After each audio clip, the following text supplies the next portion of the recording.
Business is suddenly booming in America, and we got even more sensational news today.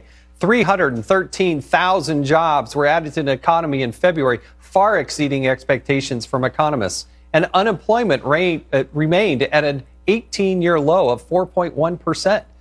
That all throws a monkey wrench into one industry, the professional pundits, who've been predicting a blue wave of Democratic victories in the upcoming midterm elections.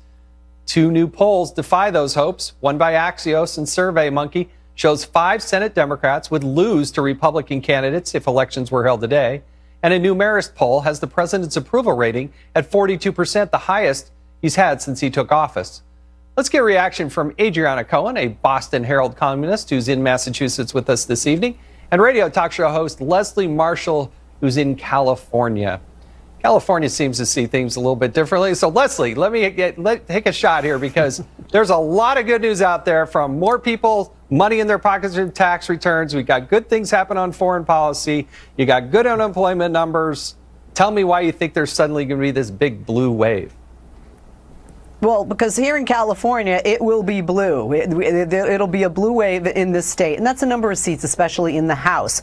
Now, I have to tell you, I was once thinking it would just be the Senate that Dems would flip and they wouldn't be able to flip the House. And I'm actually turning that around, because we certainly have some senator seats in the Democratic side that are in very red, very pro-Trump districts. But what do they run on? What do they run on?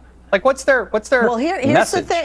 Here's the thing, Jason. No, here's the thing, Jason. That's one of the things I mentioned the other day here on Fox, is that the Democrats don't have, and haven't learned from the last election, the unity. You know, you have still that divide between the left and the left of left, and you don't have a unified message. And I've said before, and I'll say it again to my party in here, you can't just run on, we don't like Trump, anti-Trump. That's not strong enough for any platform. And Donald Trump's actually not on the ballot in 2018. So, Adriana, how do you see things playing out, even from the perspective of a very liberal Massachusetts? Right, but you know, the Democrats have been obstructionists since President Trump was inaugurated, and they voted against the tax cuts, which have benefited millions and millions of Americans. They vote against regulatory reform, which is growing the economy. Everything Trump does, they obstruct, and so Democrats can't run on, on a Trump derangement syndrome. They have to actually stand for something. And if we look at the economy, it's booming. President Trump is helping women. It's helping African Americans. The unemployment rate is at an all-time low. Our economy can't get any better at this point. We have the largest workforce participation rate in decades. And so at the end of the day, Americans are going to care about the kitchen table issues, which is how much money they can put in their pocket. And the economy is booming. They don't care so much about social issues. And unfortunately, the liberals, all they care about these days is protecting criminal illegal aliens. Now, Leslie, you have Nancy Pelosi at the top of the Democrats in the House, and you have Chuck Schumer. Is that the winning formula for Democrats? Put Nancy Pelosi and Chuck Schumer in charge?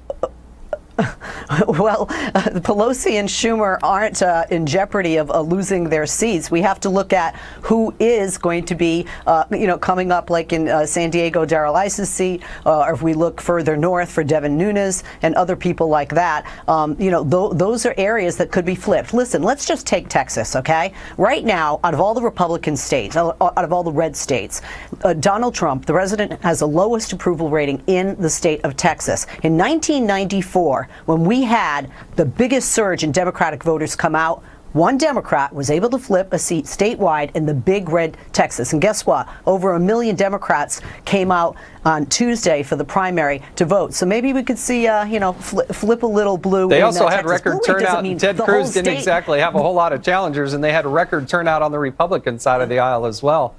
But that's one of the reasons that Texas is not going to be blue. And people hear blue wave, that's what I think they think we're painting the map blue. No, we're looking at states like California that are blue. They're looking at other states that are purple. And if you can flip a couple of seats in a state like Texas, that is a definite win. And in state seats and state legislatures throughout the country, we have seen a lot of blue. Adriana, I'm going to give you the last word. How do you see it playing out?